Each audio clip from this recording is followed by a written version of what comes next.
Nós vamos conversar sobre essa série e eu estou assim bem animado para falar sobre ela, porque é uma das imagens que eu acho mais linda na vida do cristão, que é a imagem do peregrino. E ela foi, de uma maneira muito especial, trabalhada por John Bunyan. John Bunyan é um pastor da Inglaterra, que viveu no século 17, nasceu em 1628, morreu em 1668, ou seja, nós estamos falando aí de alguém que esteve há mais de 350 anos, aí próximo aos 350 anos atrás, e que é o responsável, o autor de uma das obras mais importantes do cristianismo. Se você não sabe, esse livro, por título O Peregrino, ele foi traduzido para centenas de línguas, ele foi desenvolvida milhares ou milhões de cópias ao redor do mundo e se tornou um best-seller mundial. Se houvesse New York Times já no século 17, ele estaria no topo, no primeiro lugar do ranking dos livros mais vendidos da história humana. Ou seja, nós estamos falando de um livro que é o mais vendido e comercializado no mundo ainda hoje, só perde para a Bíblia Sagrada. A Bíblia é o livro mais impresso, editado e vendido no mundo, e o livro O Peregrino é o segundo mais impresso, editado e vendido no mundo. Então, se você ainda não o leu, você terá a oportunidade de ser incentivado isso através dessa série de mensagens. O John Bunyan escreveu esse livro numa condição muito adversa. Ele se converteu em 1653, foi batizado e começou a pregar imediatamente o Evangelho. Mas lá na Inglaterra havia a igreja oficial chamada Igreja Anglicana, a Igreja do Rei, Igreja da Inglaterra. E quem não tivesse licença para pregar poderia ser preso e caçado. E foi exatamente o que aconteceu com John Bunyan em 1658, quando ele foi caçado, preso e ficou aproximadamente um ano na prisão durante esse período em 1658. 2 anos mais tarde, em 1660, ele já estava solto e voltou a pregar novamente sem a licença para ser pregador. E foi preso novamente, só que agora por um longo período. 12 anos de cárcere, 12 anos preso, e foi nesses 12 anos que ele escreveu essa obra fantástica, imensa e de grande conteúdo bíblico chamada O Peregrino.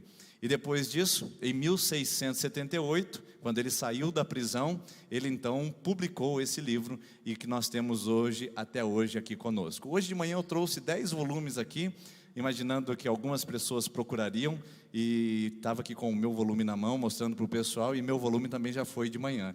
Então, a partir da semana que vem, nós teremos mais exemplares aqui na nossa igreja, do livro Peregrino, que nós adquirimos por um preço muito razoável, de R$10, e hoje pela manhã os irmãos já levaram os 10 exemplares, nós traremos mais para essa semana, então você poderá adquirir conosco esse livro que nós vamos conversar a partir de hoje, todos os domingos, passando capítulo por capítulo, e experimentando um pouco dessa dinâmica, experimentando um pouco dessa alegoria tão interessante que ele traz para os nossos dias. Agora, olha só que interessante, por que esse livro se tornou um sucesso e se tornou tão importante e tão comercializado dessa maneira?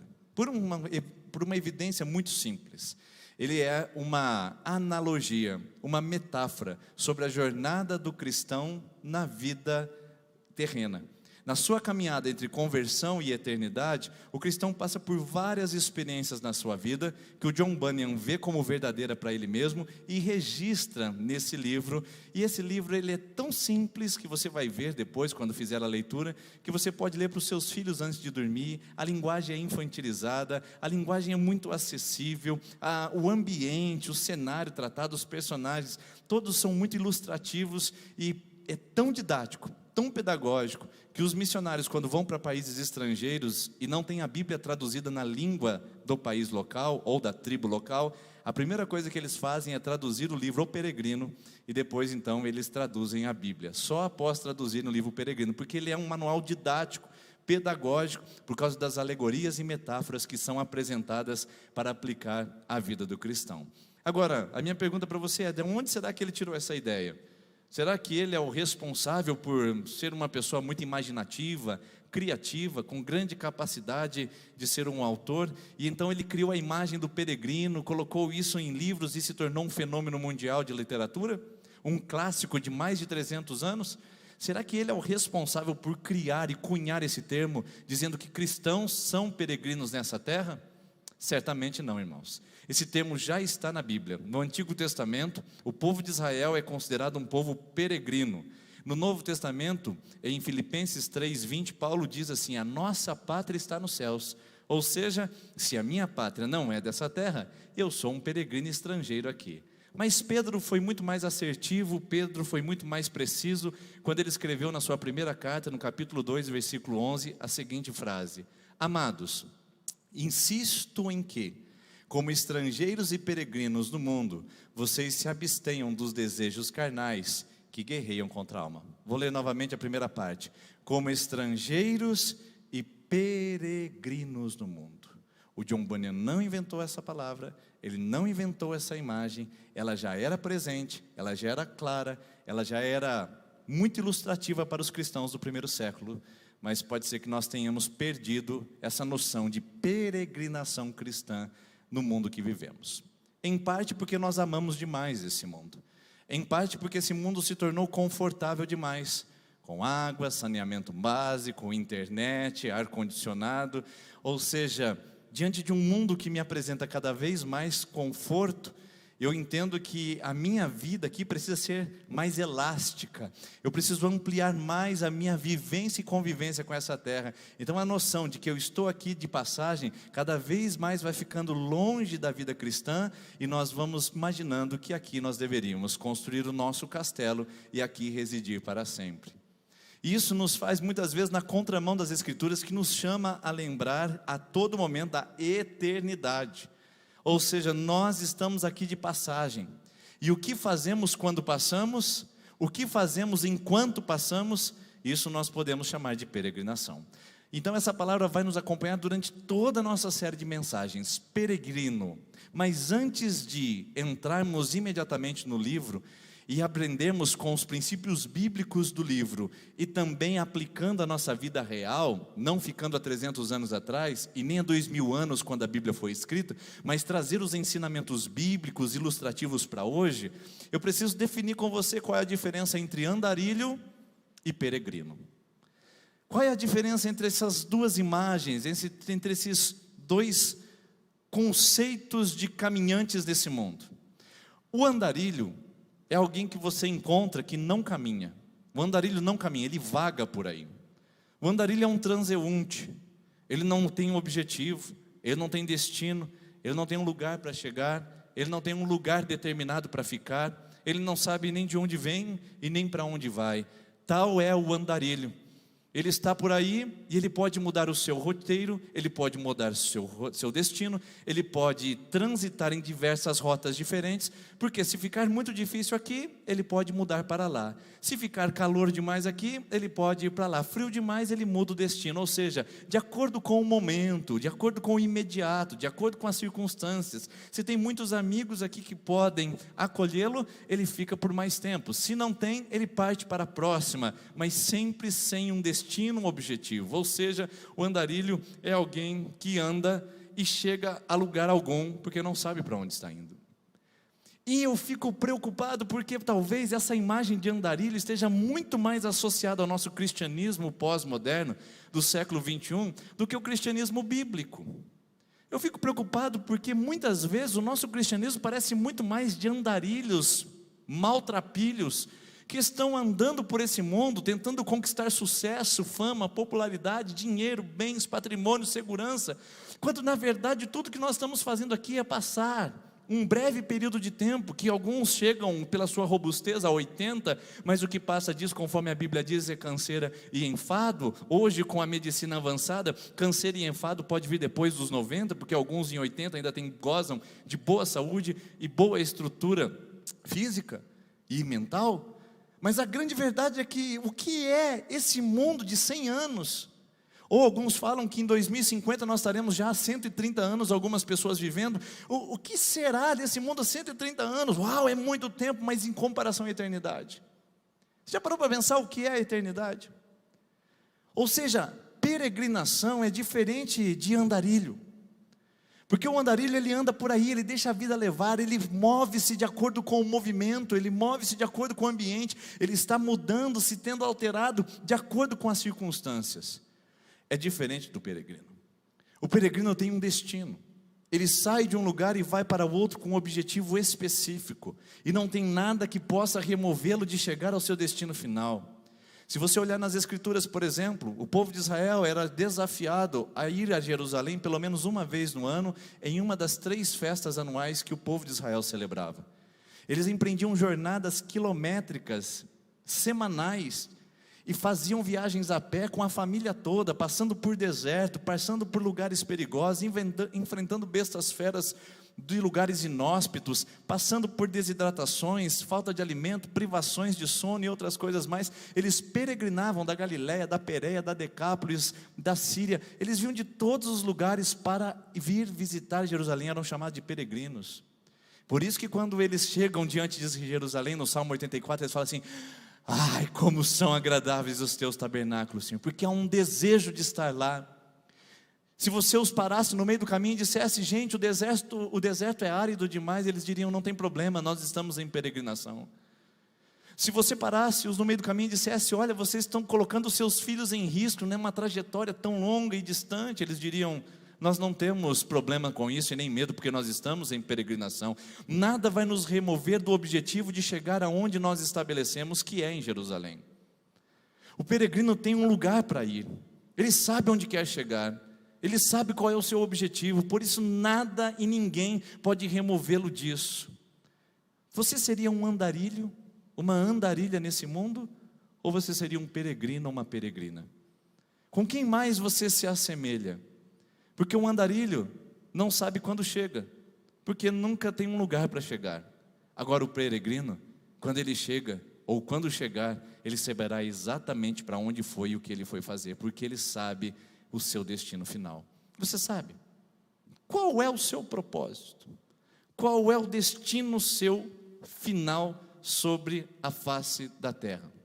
Já parou para pensar sobre isso? Se não parou para pensar, ótimo, porque essa série vai fazer isso conosco todos os domingos e nós vamos conversar sobre ela. No livro, nós vamos encontrar o peregrino e não o andarilho. Alguém que sai de um lugar para buscar o seu objetivo e o seu destino final, o seu ponto de chegada. Esse homem é chamado no livro, o peregrino, de cristão. O cristão é aquele que entende que ele precisa sair e ir em direção ao seu destino final. E ele vai encontrar diversos outros personagens nessa caminhada. Ele vai passar por vale da desconfiança, o pântano do desânimo. Ele vai passar por vários lugares ilustrativos que exemplificam muito bem a vida cristã. E quando ele chega a esse momento, logo no primeiro capítulo do livro, nós vamos encontrar o cristão tomando consciência da sua vida. Qual é a consciência que ele toma? De que ele precisa começar uma jornada. Essa é a principal diferença entre andarilho e peregrino.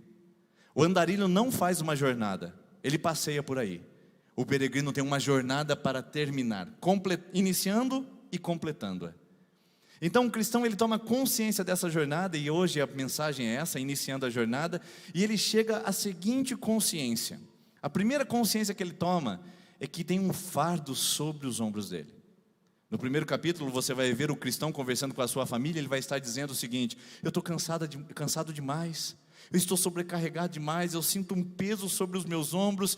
Ele compartilha com a sua esposa, com seus filhos, com seus vizinhos, que ele não está nada bem diante de uma vida sem sentido e sentindo uma sobrecarga descomunal sobre os seus ombros. E quando ele chega a essa conclusão, ele chega à conclusão de que esse fardo é o pecado. Irmãos, todos nós o carregamos, todos nós o temos sobre os nossos ombros. E para começarmos o processo de transformação na nossa vida, nós precisamos estar conscientes de que o pecado nos atrapalha. O pecado é um fardo que impede os nossos passos. Esse cristão sai da cidade da destruição e vai rumo ao seu destino final, no intuito de aliviar o seu fardo. E esse fardo vai estar presente em diversos momentos no livro, porque chegará um momento onde ele se livrará desse fardo, e eu não vou dar spoiler agora, não vou estragar a nossa caminhada agora, mas um momento específico ele vai se livrar desse fardo, assim como você e como eu precisamos nos livrar dele. Se é que já não nos livramos, se já entendemos o que é o processo dessa jornada cristã que nós estamos empreendendo na nossa vida. Mas há um fardo chamado pecado. O cristão vai chamar isso de fardo o tempo todo, mas quando na verdade é o pecado. Hebreus capítulo 12 diz que o pecado, ele nos atrapalha de correr a carreira. Olha a palavra jornada aqui novamente. Salmo de número 32 diz que o pecado, enquanto calado, pesava sobre os ombros do salmista. Pecado pesa, pecado limita os passos, pecado atrasa a nossa caminhada, e o cristão precisa tomar consciência disso. Ele diz: eu tenho um fardo sobre os meus ombros. E você já teve essa consciência? Você já passou por esse processo? Sinceramente, irmão e irmã, você que assiste pela internet, já passou por essa experiência? De estar diante do seu pecado, ou até hoje, durante toda a sua vida cristã, de 3 meses, 5 anos, 20 anos, 50 anos, até hoje você sempre se justificou dizendo: Deus, não há nada de imperfeito em mim. Deus, eu sou um cristão exemplar. Deus, eu sou alguém que merece realmente os louros da glória, porque eu vivo de uma maneira legalista, moralizada e irrepreensível. Paulo já disse isso uma vez. Em Filipenses capítulo de número 1, ele vai dizer assim: o que para mim era lucro, isso eu joguei para trás, eu lancei fora, eu não quero mais saber disso. Filipenses 3, perdão. Eu considerei tudo, minha legalidade, meu judaísmo, meu poder religioso, tudo eu considerei como escória, como lixo, como esterco, para que eu possa andar com Jesus. Você já teve consciência do seu pecado? Em algum momento você já se deparou com ele dizendo: Deus, eu preciso me livrar disso, eu preciso resolver isso? Porque isso é consciência, irmãos.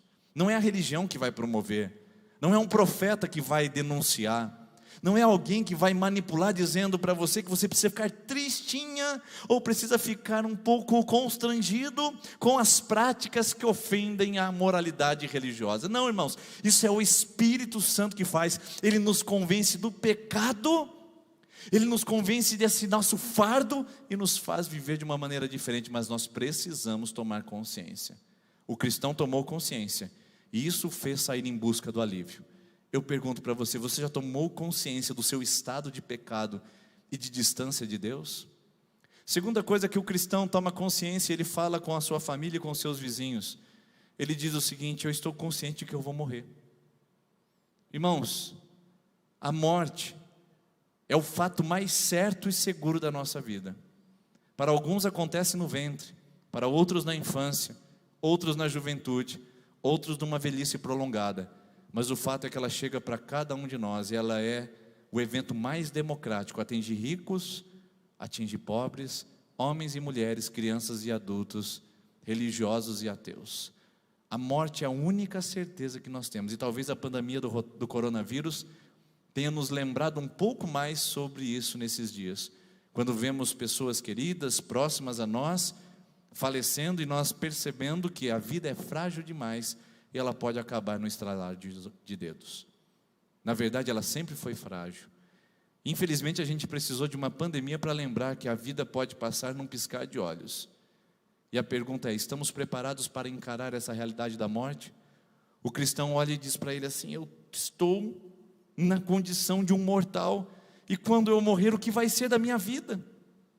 Você tem consciência disso? De que o tempo que a gente passa aqui é breve, é curto, é passageiro. Você tem consciência disso? Em algum momento você já olhou e disse: olha, esse corpinho bonito, esse rostinho ajeitadinho, essa saúde forte, um dia ela vai acabar e um dia eu vou partir daqui? Irmãos, nós estamos fazendo templos para o mundo atual e esquecendo que a nossa vida nesse lugar é provisória. Nós devemos levantar tendas. Nessa terra o que nós fazemos é tendas e não castelos. Nosso papel é entender que aqui é um tempo de preparo, onde nós viveremos toda a nossa eternidade. É um tempo de peregrinação, é um tempo de jornada. É pequeno demais perto de onde nós viveremos o resto da eternidade, seja no céu ou seja no inferno, porque essas são as realidades bíblicas que apresentam como destino final da nossa vida.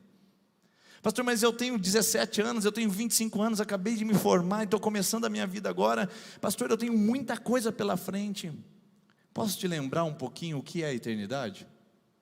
Vou usar uma figura aqui para você tentar imaginar comigo. Suponhamos que esse templo aqui esteja todinho cheio de água, até o teto, e ele seja aberto.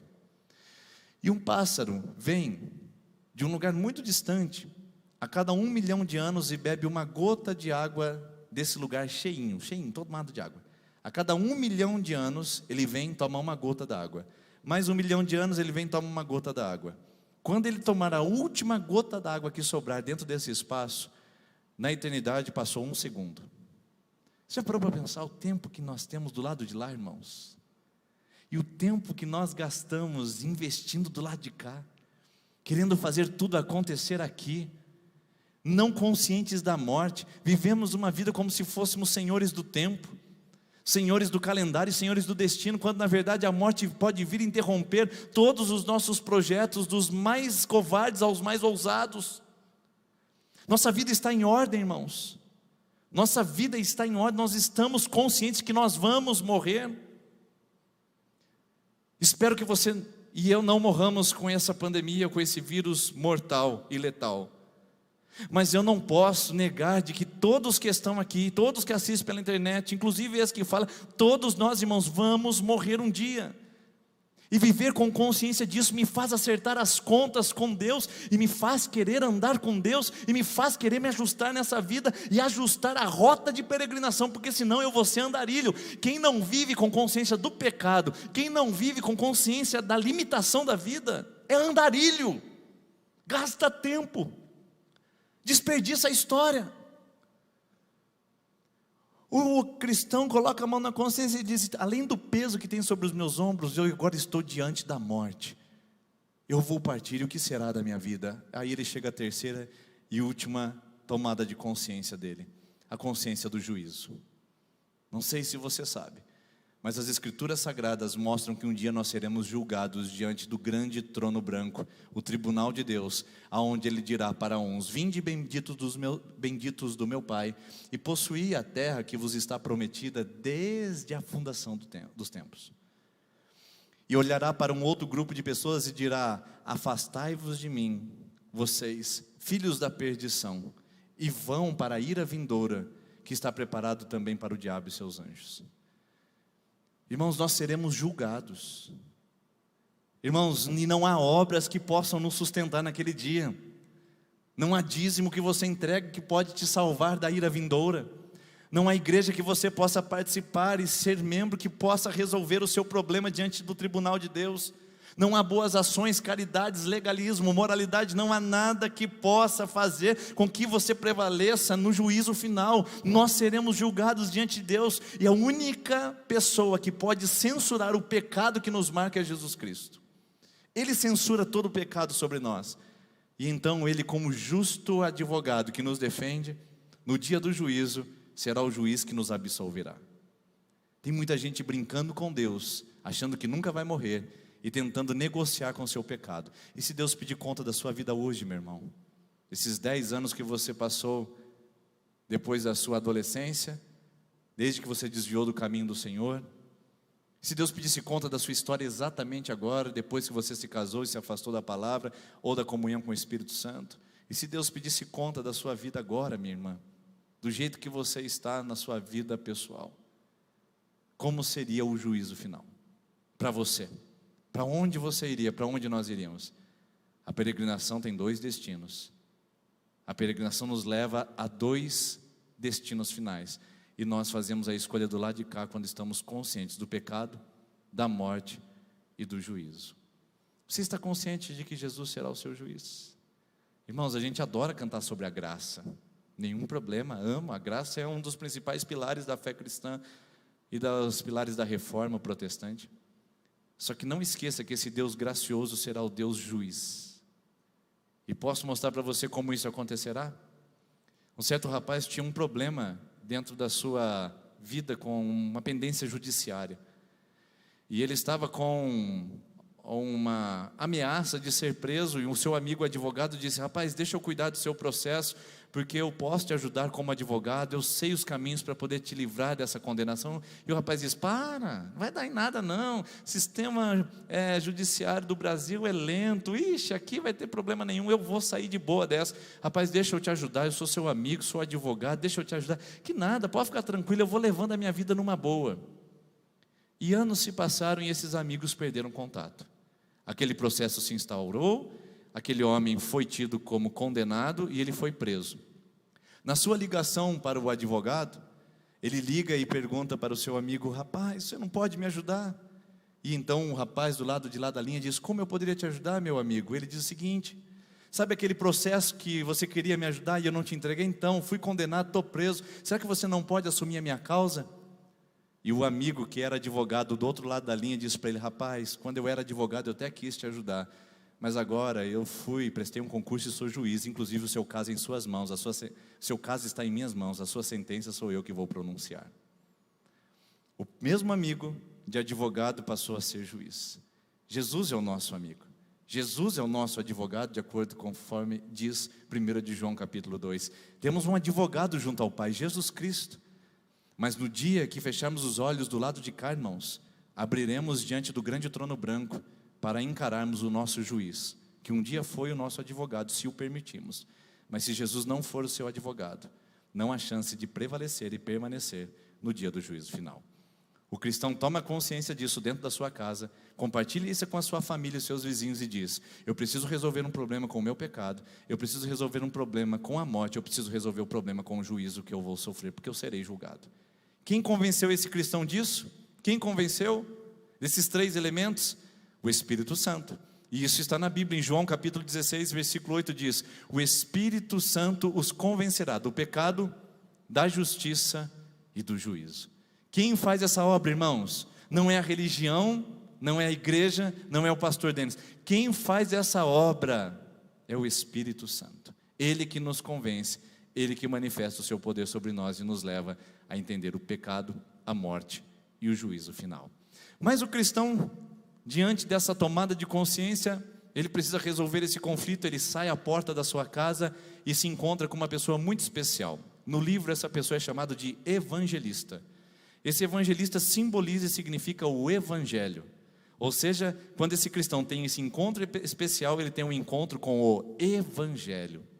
E o evangelho, irmãos, ele aponta o caminho. O evangelho é a bússola dessa jornada. O evangelho é o mapa, é a rota que nós seguimos para caminhar enquanto peregrinos nessa terra. Irmãos, a gente não caminha com as leis da igreja, a gente não caminha com as modas do mundo, a gente não caminha com as programações evangélicas, a gente não caminha com as palavras humanas. Quem dirige os nossos passos, quem é a regra de fé e prática, é o evangelho de Jesus. Não o evangelho inventado pelos homens, não o evangelho distorcido pela cultura. O evangelho puro e simples que Jesus pregou está na sua Bíblia e na minha Bíblia. Ele conduz os nossos passos.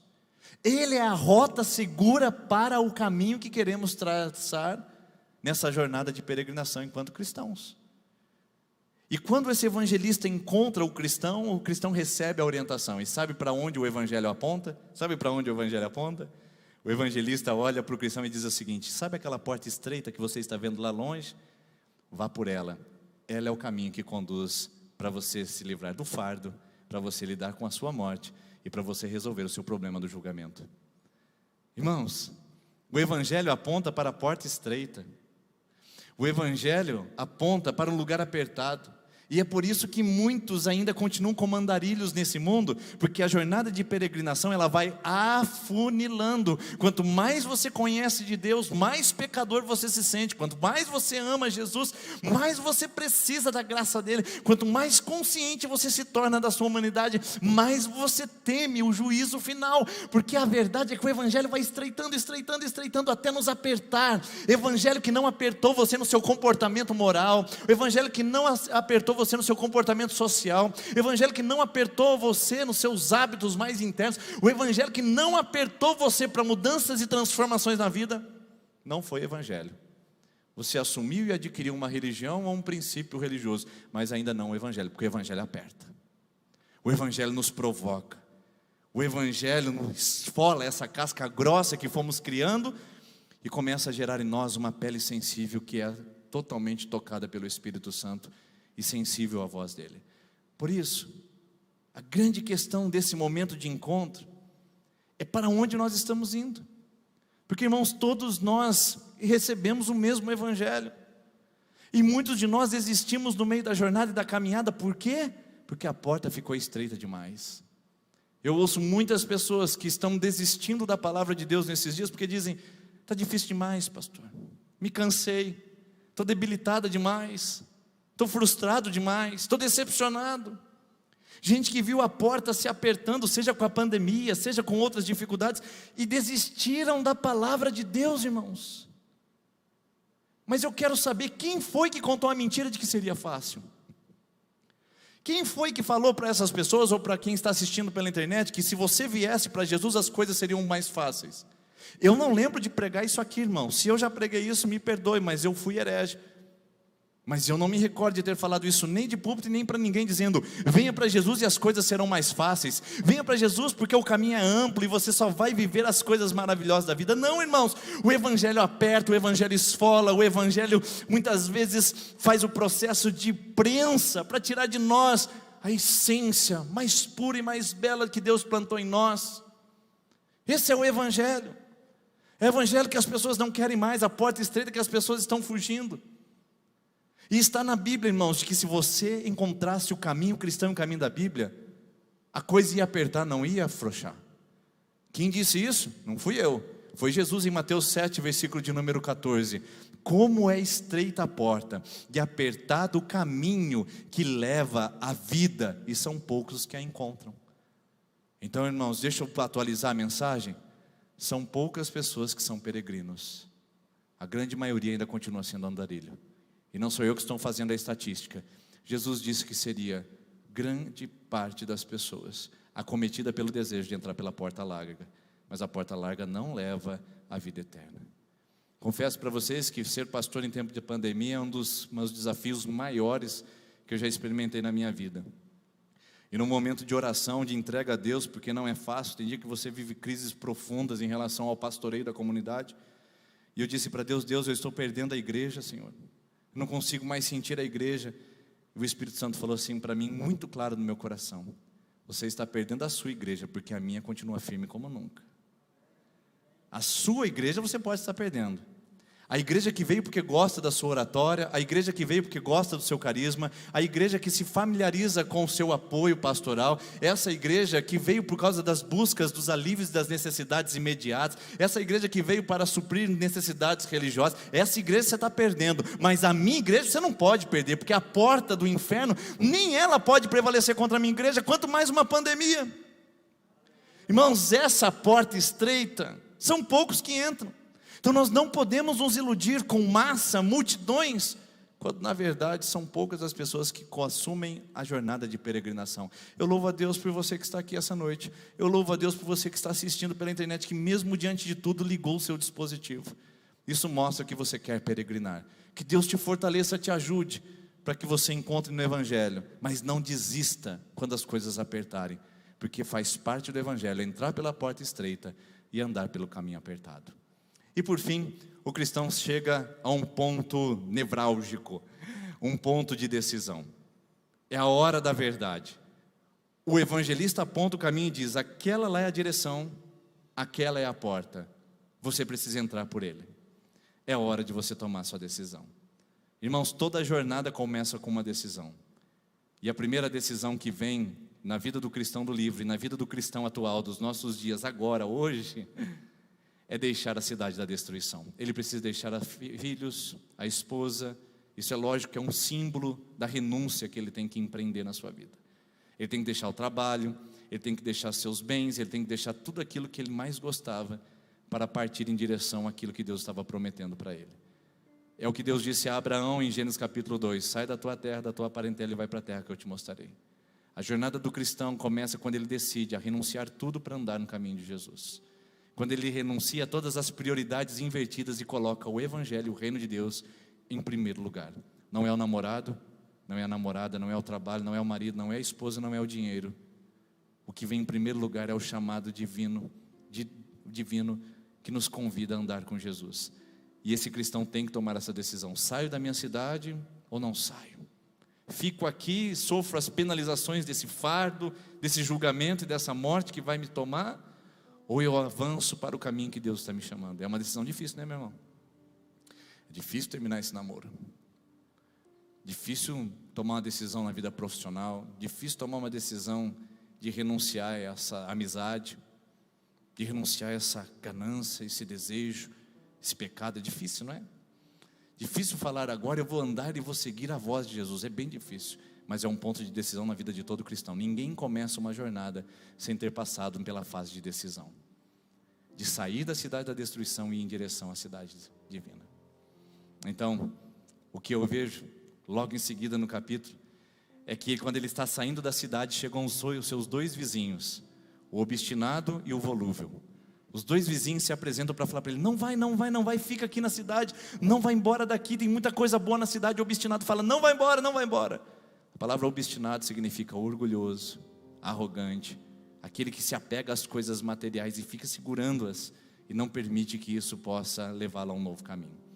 O obstinado fala para o cristão: não vai, porque você precisa ficar nessa cidade. O volúvel não. O volúvel é aquele oscilante que diz: por que você está saindo? Queria saber, me dá os seus motivos. De repente o cristão se posiciona e fala assim para o obstinado: vai embora. Eu decidi sair da cidade da destruição, eu decidi seguir o caminho da vida. Vai embora, eu não voltarei atrás. Para onde eu irei se eu não tenho para onde voltar? Eu já fechei as portas, eu já quebrei as minhas carroças, já fundei meus barcos no cais, como a gente cantou, já deixei tudo para seguir Jesus. Tudo. Sabe o que acontece? O obstinado volta embora e o volúvel fica com ele. E o cristão feliz da vida continua a sua jornada, ele e o volúvel. E o volúvel fala: mas a gente não precisa voltar. E o cristão fala: não, tem muita coisa boa e maravilhosa, tremenda, coisas assim fantásticas na vida que tem à frente de nós. E o volúvel fala: então nós vamos para lá, vamos para lá. O problema é que domingo que vem eles vão chegar num pântano, o cristão e o volúvel. E quando eles chegarem no pântano, eles ficarão profundamente desconfiados se eles pegaram o caminho certo, se realmente era isso que eles deveriam ter feito. É o que nós fazemos o tempo todo, não é verdade? Às vezes a desconfiança vem, a incredulidade vem. Então eu convido você a voltar domingo que vem, se Deus ainda permitir que as portas estejam abertas aqui, se não pela internet, porque nós vamos agora, com o cristão e o volúvel, entender quando nós chegamos no ponto da desconfiança, o que acontece com a nossa vida e com o nosso coração. Que Deus possa nos abençoar e nos direcionar a sermos peregrinos e não andarilhos, e iniciarmos essa jornada maravilhosa com o Senhor. Vamos orar, irmãos? Queria convidar você a fechar os seus olhos.